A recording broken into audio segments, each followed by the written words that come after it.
আমি তো আপনাকে বিয়ে করার জন্য নাটক করিনি। আমি তো নাটক করেছিলাম আপনাকে বাসা থেকে তাড়িয়ে দেওয়ার জন্য, যাতে লোকজন আপনার সম্পর্কে খারাপ জানি আপনি ভয় আর কোনোদিন এই বাড়িতে আসবে না। আমি তো এই জন্য নাটক করেছিলাম। আর আপনি বিয়ে করে নিয়ে এলেন। আমার কথা শোনার পর বাড়ির মালিক আমাকে জোরে একটা ধাক্কা মেরে বিছানায় ফেলে দিল। তারপর কি হয়েছিল বন্ধুরা জানতে ভিডিওটি শেষ পর্যন্ত দেখতে থাকুন। তবে মূল ভিডিওটি শুরু করার আগে তোমাদের কাছে একটা রিকোয়েস্ট, তোমরা যারা এখনও আমার চ্যানেলটিকে সাবস্ক্রাইব করেননি তারা আমার চ্যানেলটিকে সাবস্ক্রাইব করে পাশে থাকবে। তাহলে আসল ঘটনাটি শুরু করি। আমার সব কিছু শেষ হয়ে গেছে। এই লোকটা আমার সম্মান নষ্ট করে দিয়েছে। আমি কাউকে মুখ দেখানোর মতো অবস্থায় থাকলাম না। এখন আমি কোথায় যাব? বাড়ি ভাড়ার টাকা নিতে এসে তো আমাকে সব শেষ করে দিয়েছে। আমি কান্না করতে করতে চিৎকার চেঁচামেচি জুড়ে দিলাম, যাতে আমার অবস্থা দেখে সবার আমার প্রতি করুণা হয়। ছোটবেলা থেকেই আমার অভিনয় করার খুব শখ ছিল। তাই আজকে আমি এমন অভিনয় করেছি যে সবাই আমার মিথ্যা অভিনয় ফেঁসে গেছে। পুরো এরিয়া আমাদের বাড়ির বাইরে একজোট হয়ে গেছিল। সবার সহানুভূতি আমার সাথে ছিল। সবাই আমার বাড়ির মালিককে অভিশাপ দিয়েছিল। আর আমার বাড়ির মালিক সবাইকে নিজের নির্দোষ হওয়ার কথা বলেছিলেন। কিন্তু সেখানে উপস্থিত লোকেদের মধ্যে কেউ তার কথা বিশ্বাস করছিল না। আমি একজন 12 বছরের মেয়ে। আর আমার অবস্থা খুব খারাপ ছিল। এই কারণে সবার আমার উপরে সহানুভূতি ছিল। আমি কান্না করতে করতে তারা চোখে বাড়ির মালিককে দেখছিলাম যে নিজেকেই দের হাত থেকে বাঁচানোর চেষ্টা করছিল। মালিক কিছুক্ষণ আগেই ভাড়া চাইতে আমাদের বাড়িতে এসেছিল।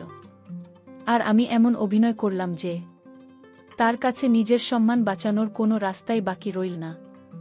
আমাদের বাড়ির মালিক খুবই ভদ্রলোক। সে যদিও কিছুটা রাগী আর জেদি ছিল, কিন্তু কখনোই আমার উপরে খারাপ নজর দেয়নি। আজকে সে যখন ভাড়া চাইতে এসেছিল তখন আমার উপরে খুব রাগ দেখাতে শুরু করেছিল। কেননা আমাদের গত কয়েক মাসের ভাড়া বাকি ছিল। আজকেও আমাদের কাছে তাকে টাকা দেওয়ার জন্য কোনো টাকা ছিল না। এই কারণেই আমি অনেক চিন্তা ভাবনা করে বাড়ি ভাড়া বাঁচানোর জন্য এই নাটক করেছিলাম। আর এটা বলে তাকে বাড়ির ভিতরে নিয়ে আসবে। আজকে আমি অর্ধেক ভাড়া দিয়ে দেব। প্রথমে তো সে আমাকে না করতে লাগল, কিন্তু আমি তাকে চালাকি করে ভেতরে ডেকে নিলাম। আমি তাকে বললাম যে বাইরে খুব গরম, আর আপনি এত দূর থেকে হেঁটে এসেছেন। ভিতরে আসুন, আমি আপনাকে ঠান্ডা শরবত দিচ্ছি। সে জানত না যে আমার মা বাড়ির ভিতরে নেই, আর আমি বাড়িতে একলা আছি। সেই বেচারা তো অজান্তেই আমার বারবার বলাতে সে বাড়ির ভেতরে আসে। আর সুযোগ দেখে আমি বিছানার চাদর টেনে নিচে ফেলে দিলাম। নিজের চুল এলোমেলো করলাম। আর খুব তাড়াতাড়ি করে এক নাটক করার প্রস্তুতি নিলাম। তারপর অভিনয় করতে শুরু করলাম। এত চালাকি চেহারা এত তাড়াতাড়ি করছিলাম যে আমার 35 বছরের বাড়ির মালিক হতভম্ব হয়ে গেছিল। তার তো মাথাতেও এরকম কিছু ছিল না আমি এত জঘন্য কিছু করব। আমি তাকে টাকা দেওয়ার বদলে আমার মনে হয়েছিল এভাবে আমাদের থেকে জান বেঁচে যাবে। আমার এই ব্যবহারে সে খুব বেশি ভয় পেয়ে গেল। কিন্তু এর আগে সে আমার এই ব্যবহার চিন্তাভাবনা বুঝতে পারে। তার আগে আমি এমন চেঁচামেচি জুড়ে দিলাম যে সে কিছু বোঝার বা পালানোর সুযোগ পায়নি। এটা একটা ছোট পাড়া। এখানে সবার বাড়ি একে অপরের সঙ্গে লাগানো।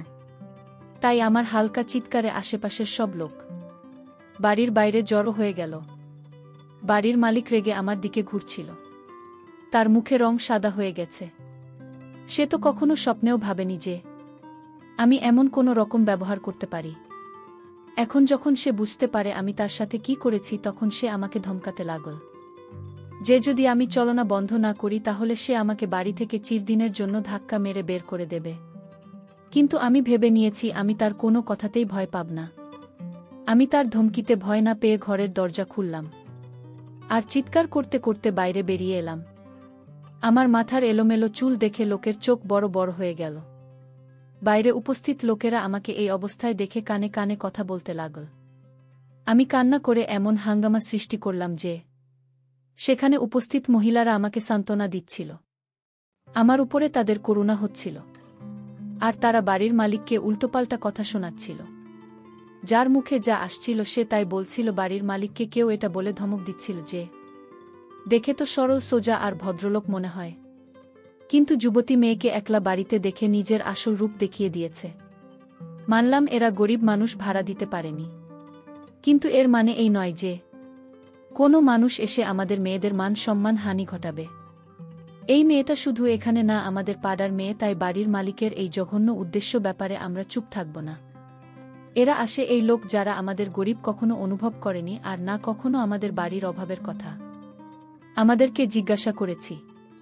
কিছু লোক তো আগুনে ঘি ঢালার কাজ করেছে, আর বাড়ির মালিকের উপরে হামলা করার চেষ্টা করছি। এই চেঁচামেচির ভিতর আমার মা ও বাজার থেকে ফিরে এসেছে, আর এই সব কিছু দৃশ্য দেখে হতভম্ব হয়ে জোরে জোরে কান্না করতে লাগল। মা জানত না যে আমি এটা অভিনয় করেছি, তাই মা অন্যদের মতো বাড়ির মালিককে দোষারোপ করেছিল।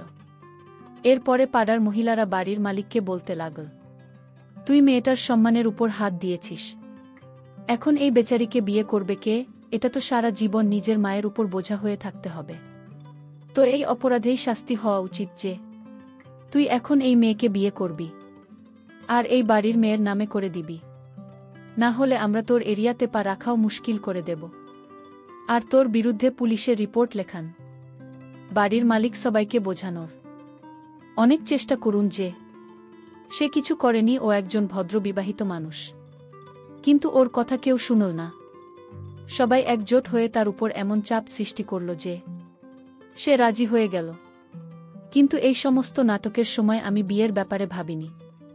আমি তো শুধু এটা ভেবেছিলাম যে আমি ওকে বদনাম করে এ পাড়া থেকে বের করে দেব, পরে সে নিজেই ভয়ের কারণে কখনোই বাড়ির দিকে আসবে না। কিন্তু পাড়ার লোকেরা তো আমাদের বিয়ের ব্যবস্থা করতে শুরু করে দিই। আমি খুব ভালোভাবেই জানতাম যে বাড়ির মালিক বিবাহিত মানুষ, তাহলে আমি কিভাবে তাকে বিয়ে করতে পারি, আর বিয়ের পরে না জানি সে আমার সাথে কি ব্যবহার করবে, এই কারণে আমি তাকে বিয়ে করতে চাইলাম না।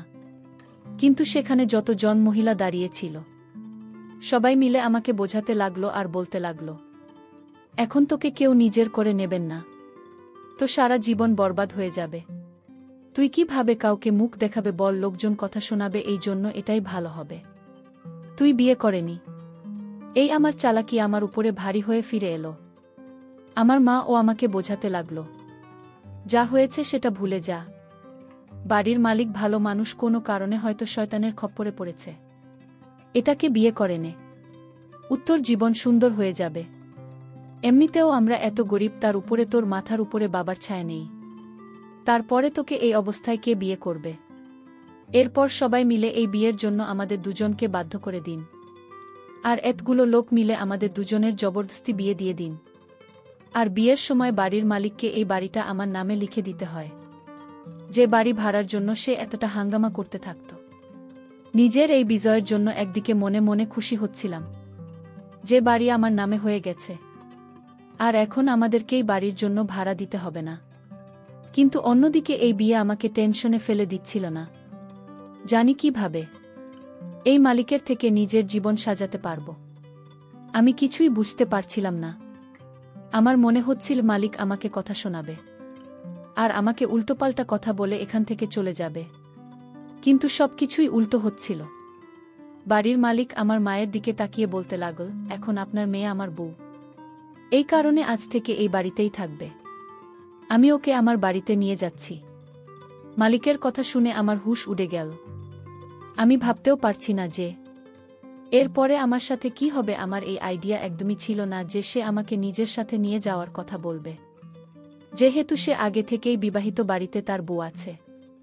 আমার অনেকবার মানা করার পরেও মালিক আমাকে বলল, আজকে আপনার মেয়ে এই বাড়ি থেকে বিদায় হচ্ছে, এখনই আমার দায়িত্ব আর আমার সাথে থাকবে, আর এই বাড়ি আজ থেকে আপনার, আপনি এখানে শান্তিতে থাকুন, আর আমি কখনোই আপনার কাছে ভাড়া চাইতে আসবে না। সেই লোকটা রেগে আমাকে টানতে টানতে নিজের গাড়িতে বসিয়ে নিজেও গাড়িতে উঠে বসল। তার সঙ্গে একা গাড়িতে বসার সাথে সাথে আমার হাত পা কাঁপতে লাগল, কেননা এখন তো আমার মা আমার সাথে ছিল না, আর না তো পাড়ার লোকেরা। না জানি আমার সাথে কি হতে যাচ্ছে। এখন যা কিছু এই লোকটা আমার সাথে করবে সেটা আমাকে একলাই সহ্য করতে হবে। মালিকের চোখে রাগ আর ঘৃণা দেখে আমার তো জীবন বেরিয়ে যাচ্ছিল। না জানি সে আমাকে কোথায় নিয়ে যাচ্ছে। 1 ঘন্টা চলার পরে গাড়ি একটা ছোট্ট বাড়ির সামনে এসে থামল। এরপর মালিক আমাকে গাড়ি থেকে বের করে বাড়ির ভেতর নিয়ে আর একটা ঘোরের মধ্যে আমাকে ধাক্কা দিয়ে দিন। আমার এরকম মনে হচ্ছিল যে তুফান আসতে চলেছে। এখন আমি দেব। আরে আমার উপরে অধিকার আছে। যা কিছু করার না জানিয়ে আমার সাথে কি রকম ব্যবহার করবে, এখানে তো আমাকে বাঁচানোর মতো কেউ নেই। কিন্তু এই সময় সে আমাকে কিছু না বলে ঘর থেকে বাইরে বেরিয়ে গেল।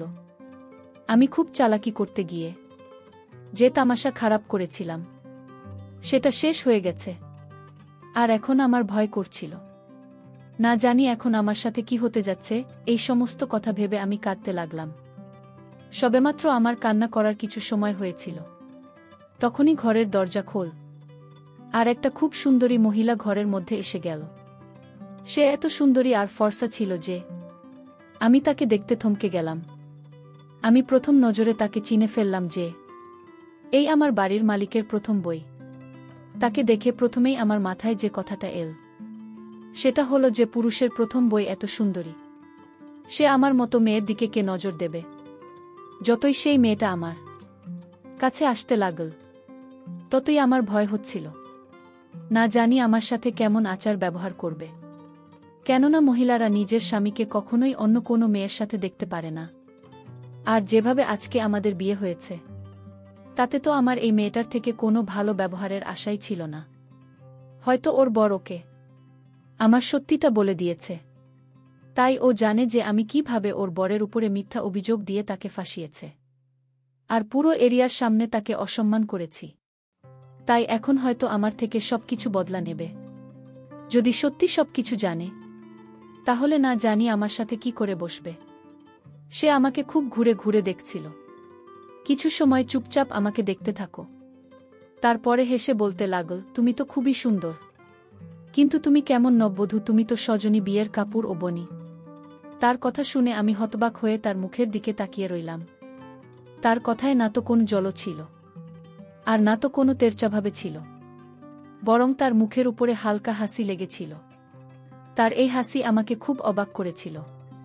তার চোখ যখন আমার খালি হাতের উপর পড়ল তখন সে নিজের হাত থেকে চুড়ি খুলে আমার হাতে পরিয়ে দিল। আমি তার সব কাজ খুব অবাক হয়ে দেখছিলাম। আমি তার সতীন, তারপরেও সে কিভাবে আমার সঙ্গে এত ভালোবেসে কথা বলছে, আর সেটাও এমন। বিয়ের পরে সে কিছু সময় আমার কাছে বসে থাকল আর আমার সঙ্গে কথা বলতে থাক। তার কথায় মধু ঝরে পড়ছিল। সে আমাকে এমন কোনো কথা বলেনি যাতে আমার এরকম মনে হয় সে আমাকে ঘৃণা করে। তার মাধুর্যপূর্ণ কথা শুনে আমার কিছুটা সাহস পেল। আমি ভয়ে ভয়ে তাকে বললাম, পশ্চিমের থেকে আমার খুব ভয় লাগছে না। জানি সে আমার সাথে কি করবে, আমি জানি যে কারণে সে আমার উপরে বিরক্ত হয়েছে। সেটা অনেক বড় ভুল, কিন্তু অভাব আমাকে এমন করতে বাধ্য করেছে। আমার কথা শুনে সে বলতে লাগল, তুমি চিন্তা করো না, জয়নাল খুব ভালো মানুষ, ও তোমার কিছুই করবে না। এরপর সে উঠে বাইরে চলে গেল। আর কিছু সময় পরেই ফিরে এল। এবার যখন ফিরে এল তখন ওর হাতে দুধের গ্লাস ছিল। ও সেই দুধের গ্লাসটি আমার হাতে ধরিয়ে দিল আর বলল, এই দুধ খেয়ে নাও। আর তুমি দেখো জয়নাল তোমার উপরে একদমই রাগ করবে না। ও দুধের গ্লাস আমাকে ধরিয়ে দিয়ে তারপরে ঘর থেকে বাইরে বেরিয়ে গেল। আমার খিদে পাচ্ছিল, কেননা এই সময়ে নাটকের কারণে আমি দুপুরের খাবার খেতে ভুলে গেছিলাম। তারপরে বিয়ের চক্করেই বাড়িতে আসতে রাত হয়ে গেল। এই কারণে আমিও সেই দুধের গ্লাস শেষ করে দিলাম আর ঘরের মধ্যে এদিক ওদিক দেখতে লাগলাম। সবেমাত্র কিছু সময় কেটেছিল, তখন ঘরের দরজা আবারও খুলে। আর এটা দেখে আমার বুঝি দামটা বেরিয়ে গেল যে আমার সতীর বর্ষে যে ঘরের ভিতর আসছে। আরও এসে ঘরের দরজা ভিতর থেকে বন্ধ করে দিল। তার ব্যবহারে আমি খুব অবাক হয়ে গিয়েছিলাম। না জানিও তার বিয়ের শেরওয়ানি পরে এসেছিল, যেটা ওর সাইজে অনেক বড় ছিল, আর মাথার উপরে বরের উপরে ছিল যেটা। বিয়ের দিন নতুন বর পরে আমি তো বুঝতেই পারছিলাম না। এই তো কিছুক্ষণ আগে আমার সাথে একদমই ঠিক ছিল আর আমার সঙ্গে কথা বলছিল। হঠাৎ করে কি হয়ে গেছে, এই কেন বরের কাপড় পরে আমার কাছে এসেছে? আরে দরজার ভিতর থেকে লাগিয়ে দিয়েছে কেন? সে আস্তে আস্তে আমার বিছানার উপরে এসে বসে পড়ল আর তার হাতে ধরা একটা ছোট্ট মহলের ডিব্বা খুলে আমার সামনে রেখে দিল, যার মধ্যে খুব সুন্দর একটা সোনার চেন চকচক করছিল। সে সুন্দর করে হেসে আমাকে বলতে লাগল, এটা আমার তরফ থেকে তোমার মুখ দেখার গিফট। তুমি আমার সুন্দরী বউ। তার এই কথা শুনে তো আমার জীবন যেন বেরিয়েছিল। আমি পারব কিভাবে হতে পারে, সে তো নিজেই একটা মেয়ে। না জানি কেন সেরকম পাগল পাগল কথা বলছিল। ভয় পেয়ে আমি বিছানা থেকে উঠে দাঁড়িয়ে তাকে বললাম, মনে হয় তোমার মাথা খারাপ হয়ে গেছে। তুমি কি সব উল্টোপাল্টা কথা বলছো? আমাকে দাঁড়াতে দেখে এসে আমাকে বিছানায় বসিয়ে বলতে লাগল, আমি বলছি তুমি আমার বউ, তাই তুমি এখান থেকে কোথাও যাব না। আমি তোমার খুব খেয়াল রাখব। তোমাকে খুব ভালোবাসতো, কিন্তু তুমি আমাকে ছেড়ে কোথাও যেও না। আমি হতভম্ব হয়ে তার কথা শুনছিলাম। বুঝতে পারছিলাম না কিভাবে ঘর থেকে বাইরে বেরিয়ে পালিয়ে যাব। এই মেয়েটা রোগা পাতলা হওয়ার পরেও আমার উপরে নিজের জোর দেখাচ্ছিল। বন্ধুরা, বাকি ইতিহাসটা আগামীকাল আপলোড দেওয়া হবে। সেই পর্যন্ত সবাই ভালো থাকবেন, সুস্থ থাকবেন। ধন্যবাদ।